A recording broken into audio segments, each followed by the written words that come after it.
Let's talk about Jeremy Clarkson's Revolt. Well, before I get to Jeremy Clarkson, let's give a little roundup because we had the announcement of the budget on Wednesday. Yep. It's been 2 days, so a nice short-term review is in order, I think. So we've got the results in. It's a disaster. A complete and utter disaster. What a surprise. The communist budget that has been put in, which means that all taxes are going up other than those discounts that you were getting on some taxes that are going down, so you'll have to pay more, means that nobody's really going to be better off for it at all, except for maybe if you're working in the public sector. So as I understand it, they are raising taxes by 40 billion, but also borrowing another 32 billion. Is that correct? Yes. Right. And there was a 22 billion pound black hole. Yes, and also they're changing things around on spreadsheets and in government documents so that all of the people who are currently in the asylum system who are costing X amount of money going to be shifted around into a different spreadsheet where they won't technically be costing us that much money, but they will in reality be costing us 17 billion pounds. Well, there's an interest rate. When you borrow, you have to give more back. Yeah, absolutely. But I'm just looking at this right with 22 billion down. Yeah, so we're raising it by a 50 extra billion. It's like, right. Makes sense to me. Yeah. And let's see the results of that. Well, first of all, Connor's actually done some pretty good work on this so far. Using some work that was done by Guido Fawkes, reporting on this after Labour Chancellor Rachel Reeves' budget yesterday. The cost of government borrowing £300 billion this year has increased. Bank of England 10-year gilt rates have risen to 4.41% yield. That's 0.3% higher than Liz Truss's mini-budget peak of 4.38%. Reeves has put the highest tax burden on British workers since records began in 1948. So here's the dichotomy. When communists in government do it, everything's fine, carry on as normal. You can crash the pound. Yeah. As has happened, sharpest fall for 18 months.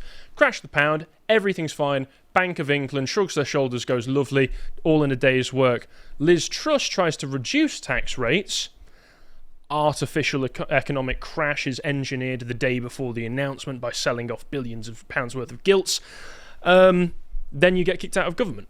Yeah, that's literally what we're watching, because it is essentially a kind of, it's the sort of budget that the sort of person who put up a picture of the founder of the Communist Party of Great Britain on their wall, which is what Rachel Reeves did. It's the kind of budget you'd expect from that kind of person. And it really is just, well, the socialist did it, therefore it's fine. The libertarian does it, no, she's got to go. It's because it's not surprising. I think Lenin was who said that to destroy a society, you need to destroy its currency. Well, that's true, but if you're saying it's surprising, Liz Truss made everybody aware well in advance that, by the way, I'm going to be reducing taxes, and that's what the Conservative membership voted for. It sounded good. It was good. It was only a very minor decrease in taxes as well, but that was too much for the economy to bear. And if you wanted to learn about more... Sorry, just, again, the way... And you're just framing it in the way that they frame it, you know. So, the economy can't bear tax cuts. It's like, what's that even mean?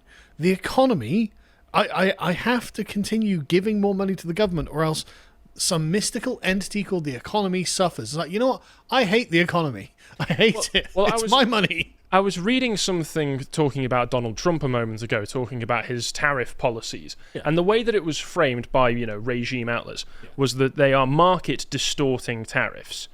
That's what a tariff is, yeah. Yeah, rather than being a part of normal monetary policy and international geopolitical policy. Neo-lib economics. Yeah. It was assumed in this paradigm that the economy is at a sort of floating abstract equilibrium until a tariff gets put in, at which point it becomes distorted and nobody can understand anything.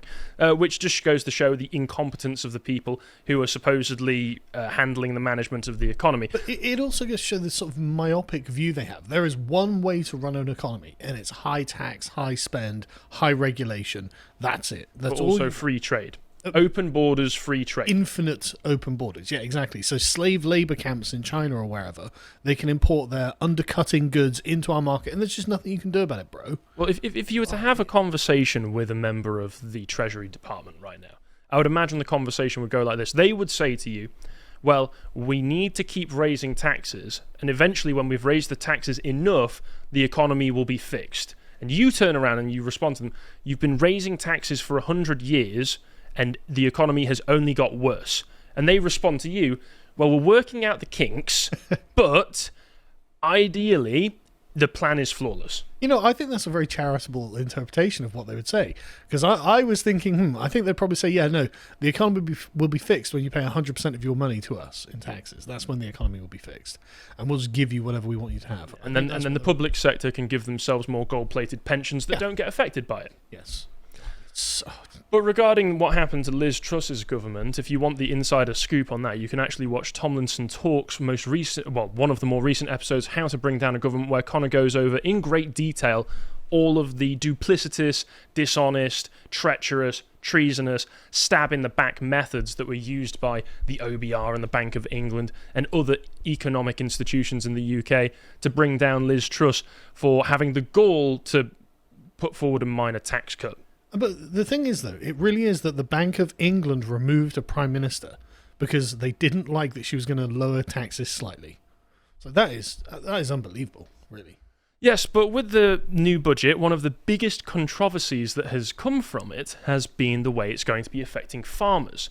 Yes. Because one of the big changes to it, as explained by this Guardian article, is that they are removing the agricultural property relief, or at least changing it. So previously, the agricultural property relief meant that all farm and agricultural assets were exempt from inheritance tax. Oh, that's sensible. It was very sensible because farming is a family business. Yep. Oftentimes these farms were passed down from generation to generation in families. And if all of a sudden you turned to them and said, well, your property is worth X amount of money, and if you pass it down to your next generational family member, we're just going to take a significant percentage of that, because then there's no real practical reason for being able to explain how or why. You just do it because you want it. I think that could destroy these farms. I think with farmers, it's more than that, because I think the government really hates the farmers, because farming requires some minimum long-term skills in thinking and business planning. And the government can have this because it creates a mentality of saving. You need to do savings and then invest rather than just spend fast. And the government has an incentive to habituate people to think only in the short term. It's also these people link their survival with government handouts. Well, that's the point. These people are independent of the state. The state is actually just a barrier to the success of the farmers. They form, in a way, a separate power base. They absolutely Because not only are they independent, oftentimes the government's, given that they need to eat as well, something that they always forget. Yeah. Food comes from waitress. Rely on them as well. But you become dependent. Sorry, I forgot. Waitress magics it up Harry, like Star Trek. There's the element of becoming more food dependent upon foreign producers. Yes. Therefore, the government can tell you, well, I don't have as much negotiational power because they give us the food. But Stennis is right. I think that what they're doing here is trying to deliberately lock us into the global food economy even more. But this really does just have echoes of Lenin persecuting the kulaks, right? Well, and Stalin's deliberate attack on the Ukrainian farmers, yes. Oh, was it Stalin? Was it? Sorry, right. I mean, Lenin did it as well. Yeah, I thought they both did it. But the point is, this is the stigmatization of the land-holding peasant as being some sort of wealthy bourgeois man. It's like, well, I mean, they own a small farm and they farm a small farm, but that's property that's held outside of the state, and the state wants it. And so, as I understand it, then, so if you die, you give your farm to your son, and so you've not generated any extra money, you haven't sold anything, and suddenly the government's going to give you this giant bill. Yes. Jesus. So previously, again, it was exempt from inheritance tax altogether. Yeah. But from April 2026, the first £1 million of the value of agricultural properties will be exempt from inheritance tax, but above that threshold, the combined relief available from APR and business property relief will drop to 50% of the standard 40% of inheritance tax. This means that inheritance tax of 20% will effectively apply to the full value of farms and rural estates above £1 million. So say, in the example that we're going to find in a moment, that your farm is overall worth about £3.5 million. As far as I can understand it, that means that above that £1 million, £2.5 million, you've got to pay 20% inheritance tax, passing it down to your family member once you've passed away. So the £200,000, £250,000, something like that. £500,000. Oh, is it? If it was 2.5 million, 10% 250, then 500. Is it 20% to the whole amount of On the inheritance, or is it from the inheritance that on the crosses full value of farms and rural estates? Okay. So this is even more of a kick in the teeth to farmers, because Steve Reed, the Environment Secretary, had promised in the lead up to the election that Labour had no intention of fiddling with this tax loophole, which was designed explicitly to protect family farms. So again, as Carla said, in this situation where you've got a £3.5 million farm, that's in terms of the overall value of the assets, you've not sold anything so that you can actually claim that money, you're just passing it down to your family member. The government comes in and says that's going to be 500 grand. Thank you very much. I mean, how do you see it as anything other than an attack on? And again, these aren't like 3.5 million sounds like a lot, but like about £1 million worth of farmland is about 20 square foot. You know, I'm exaggerating. I think it's not gargantuan. Something like an acre of farmland is worth, I don't know exactly how much. It might be £10,000 or £100,000. So small farms can still very, very quickly add up to that value of £1 million. Then you add in all of the equipment that you use to farm the land, then the house that you live in as well. And we've seen from... Because I watched Clarkson's farm, I know those bloody tractors are expensive. Yeah, and you know from Clarkson's farm as well that the costs don't cease once you've got the equipment. The costs carry on constantly, and it's in fact actually a very, very low profit business to be running. Most people in family farms run those family farms because they have been passed down to them over the course of 6, 7, 8 generations. It's not something many people would willingly go into, as again shown by Jeremy Clarkson. I think at the end of the first series, when he gets his yearly return at the end of the first series, isn't he like about £20 in the hole? Yeah, he didn't make any money. He didn't make any money from it. And that's just from basic subsistence. And he's rich, so he can absorb those costs. Normal farmers don't have that luxury. When he was sat down in Chipping Norton with the council of them, with the other farmers around, you could see the look on their faces. Like, this was not something that was going well, evidently. No, it's miserable, like thunder. Incredibly high effort, a lot of work, and high stress as well. So after the week's budget, the National Farmers Union President Tom Bradshaw said, before the elections, Keir Starmer promised to establish a new relationship with farming in the countryside. Well, he's certainly done that.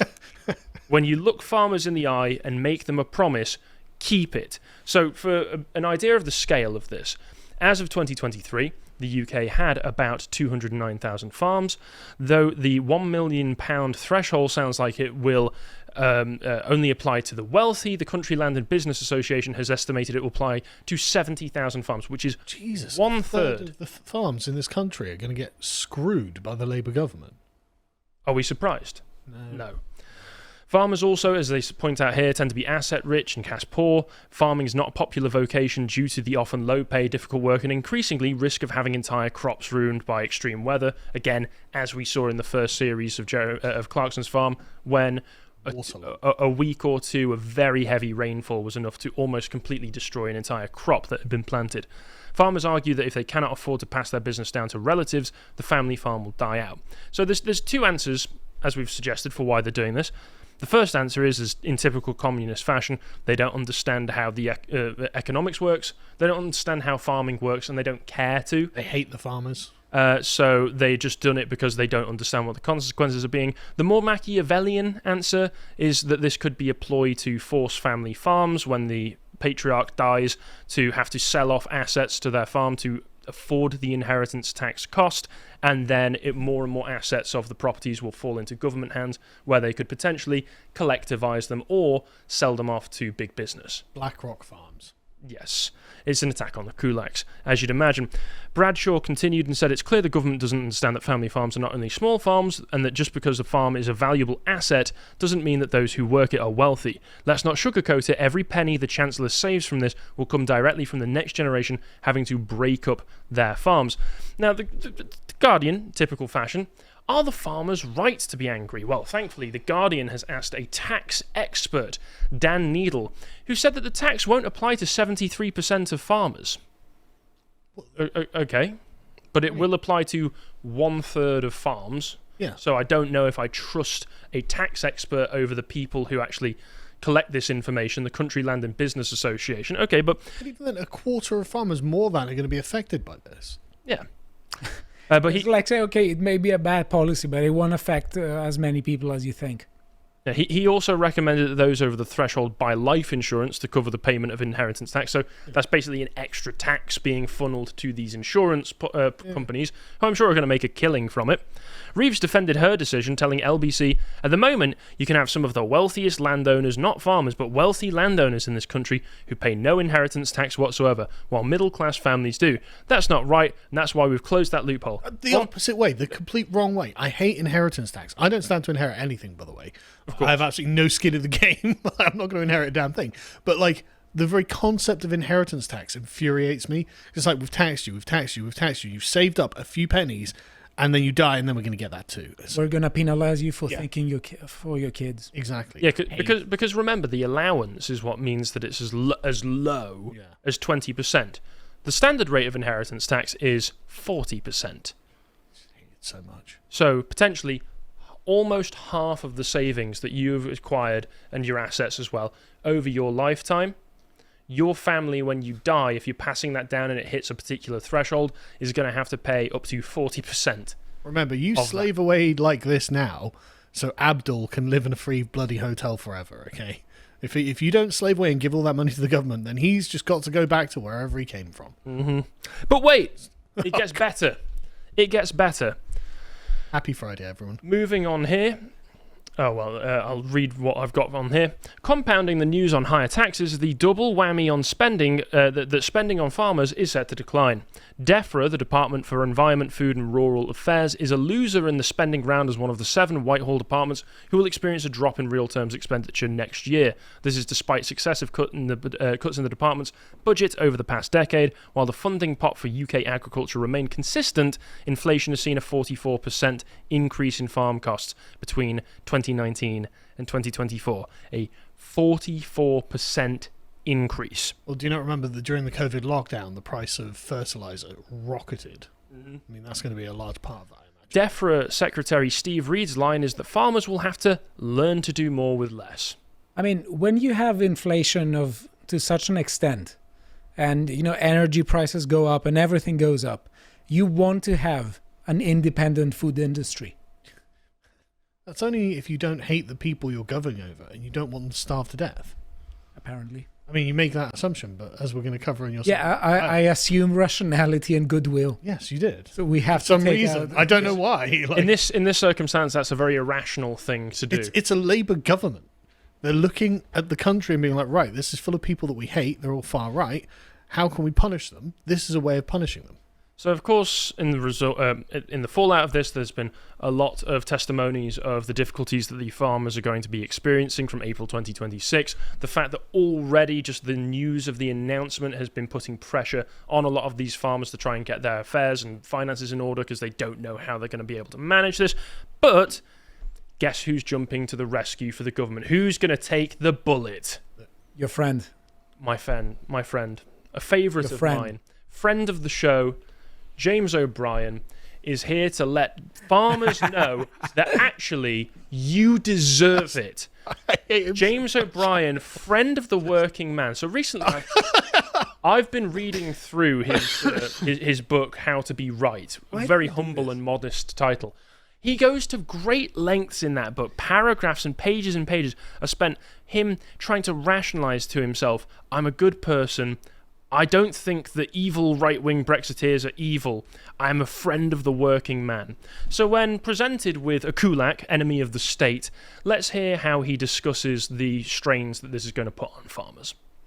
What irritates me is that the money that we would have to pay if the situation arises is going into the public sector. I was in a surgery yesterday. I go to see a consultant. Yes, I'm sorry 3 times a year. Yeah. 3 times a year. No, it's okay, James. There are 2 consultants, 6 nurses and a receptionist. 1 consultant yesterday, 6 nurses and a receptionist. Done it for 7 years. 6 nurses, 1 receptionist. Yeah. But you only need 2 nurses, James. Oh. I've done that for 7 years. Okay. A nurse, I don't know if many people listening to this will think that we've got too many nurses in the NHS, Steve. James, there is James. Steve, James. I'm listening to you. A nurse administrator came to me at the weekend, a hospital administrator on 60,000 a year. Right. She's retiring at 55 in 2 years' time. She's taking home £100,000 golden handshake, £25,000. This is the politics of envy, isn't it, Steve? No, it isn't, James. We'd like some levelling, please. All right. You could level people up. Okay. So how much is your estate worth again? 3.5 million. I'll have to sell it to get that, James. And how much is she getting again? What's her golden handshake again?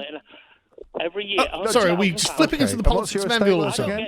I don't get £60,000, James. No, but her pension, her payoff is a reward for all the work that she's done over the years. And what's your estate worth again as a reward for all the work you've done over the years? I haven't sold it, James. I've got family to pass it down to keep producing food. Which is why you've got 35 times more than she has. That's the way the system is structured. In the private sector, the rewards are much higher. But to end up resenting the rewards that a nurse administrator gets in the public sector is not a great look, mate. All right, and I say that with love. Can we stop? Sorry, It's tough. This is one of my favourite of his debate tactics, which I call as tactical libertarianism. Yeah. Tactically, I'm a rabid capitalist. You're receiving the rewards for your private investment, friend. Politics of envy. Notice that he is a mouthpiece for the regime. He represents the prevailing attitude of Whitehall, which is, even though the farmer is protesting and saying, actually, I don't have all of that £3.5 million, I would need to sell everything I own to be able to get that. He turns around and says, well, actually, you do have that because you do have the assets. Also, and then he turns and says, well, I need to pass it on to my family so we can continue producing food. Doesn't even pay any mind to it. Harry, I think what he says is if you have money and you're in the private sector, you shouldn't speak. But what I really think he means is that piss off. No, what he means is you deserve this. Yeah. You don't deserve disagree punishment. With us. Yeah. You deserve to be made to suffer. And this is sadly quite a popular sentiment that I've seen shared about by people, saying that, well, these people have more than me nominally because technically all of their assets put together means that they have a lot of money that they can't access. It'd be like saying, well, you've got loads of gold, but it's buried in Egypt somewhere. Okay, well, I can't get to it, so what does that do for me?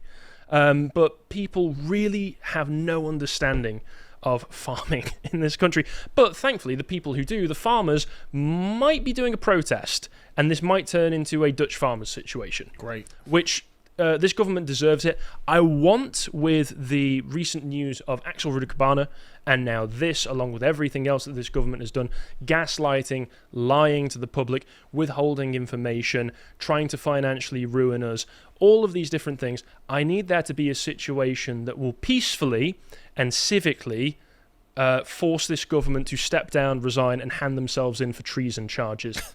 And that is... I was going to say, protest is completely legitimate within the democratic system.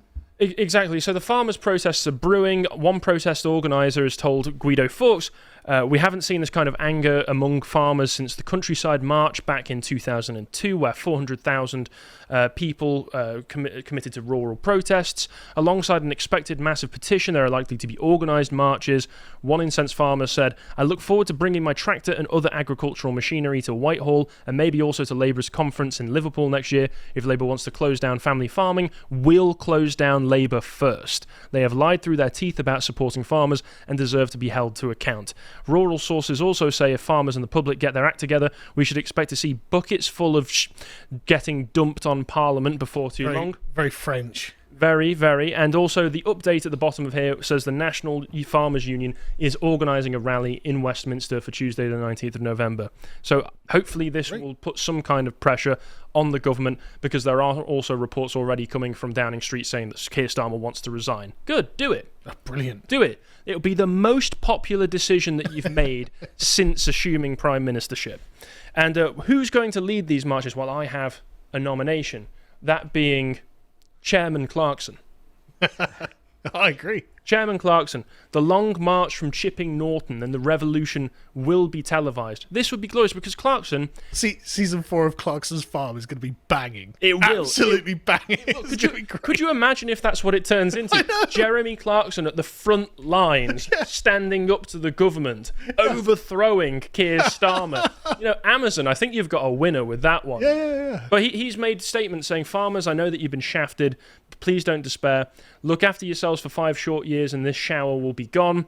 But the fact is, as you point out in the replies there, what if they can't last 5 years? And the thing is that a lot of other people are saying, lead them, take up the sword, Jeremy. The crown of England is in the gutter. And only one man can assume it. And the fact is, Jeremy, in big movements like this, they need elite leaders at the top. And you have been a farmer now for a good few years. About a decade, he's been a farmer. Yeah, you are the face. You are the face of British farming. You have brought more attention to the difficulties of British farming than anybody else that I can think of over the past few decades. Yeah. You are in the prime position to actually do something practical and useful about this. You are in the right position. Every Englishman watches Clarkson's Farm. Yeah, and every Englishman wants you to do the right thing that we know that you're capable of. So this is a public call to Jeremy Clarkson to assume stewardship of the United Kingdom. I am not entirely joking.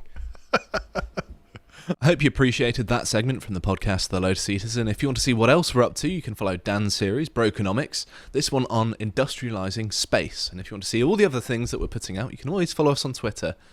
Thank you very much for watching, and goodbye.